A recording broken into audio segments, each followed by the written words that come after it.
உலகை எழுப்பும் ஞாயிறு அங்கே குடியிருப்பான். அவன் ஆனை முகத்தனின் அடியவர் மனத்தில் ஒளியாய் வந்து கொலுவிருப்பான்.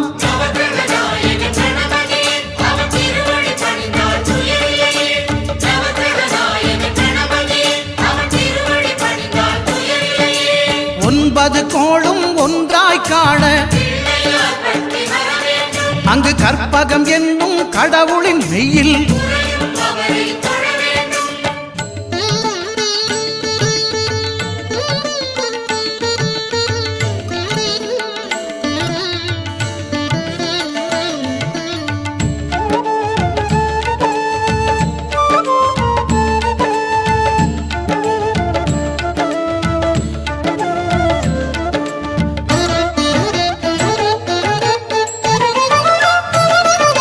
திங்கள் பகவான் திருமுகம் காண